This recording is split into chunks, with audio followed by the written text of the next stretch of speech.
Hi Beb, this is Ivy and welcome to my channel. Ayaw bang tanggapin ang password nyo sa Orus account kahit tama naman? For today's video, I'm gonna show you how to change password in Orus account. If you are interested na malaman kung paano ito gawin, please keep watching until the end of this video. Kung bago ka pa lang sa channel ko, I invite you to please do like, share, comment, and subscribe to my channel. Don't forget to hit the notification bell para updated ka sa mga bago kong video gaya nito. Without any further ado, let's get started. Now, let's do the forgot password for individual and non-individual account. Same procedure lang ito, Beb. Go to BIR website. Sa drop-down menu, select Use BIR e-Services. Then, click Orus. Pwede din naman kayo mag-direct sa Orus website. Just input orus.bir.gov.ph sa search bar. Now, kung nakalimutan mo ang iyong password, i-click lang po ang Forgot Password to reset your password. Next, input the email address. Make sure na ang ilalagay niyong email address ay yung naka-registered sa Orus account nyo. And click Reset Password. Then, may prompt message na magpa-pop up.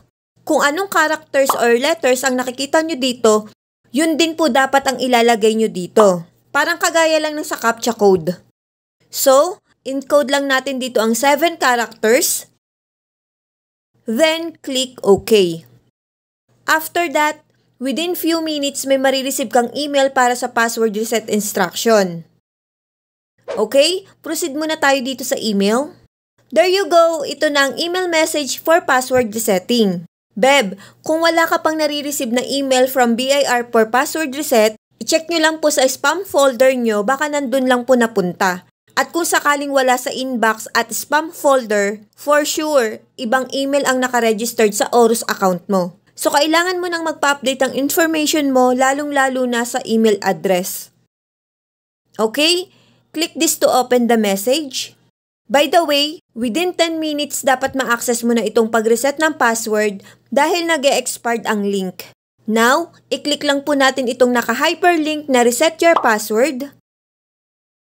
Then, madadirect tayo sa Orus para makapag-set na ng panibagong password. Reminder lang, Beb, ito ang guidelines para sa paggawa ng password. I-post nyo na lang po yung video kung sakaling nabibilisan po kayo. Now, ilagay ang bagong password na madali nyong matandaan. To confirm the password, ilagay lang ang bagong password and click Save. Another prompt message that your password has been changed successfully. And click OK. Next, magta-try muna akong mag-login kung gagana ba ang bagong password na sinet ko kanina. Input the email address na registered sa Orus account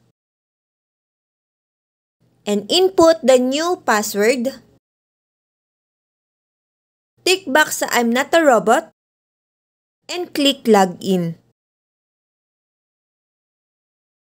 There you go! Nakapag-login na ulit ako sa employer's Orus account.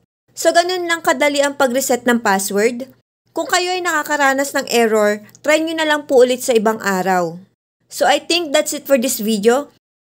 Sana nakatulong sa inyo and thank you so much sa wala niyong sawang pagsubaybay sa mga video ko.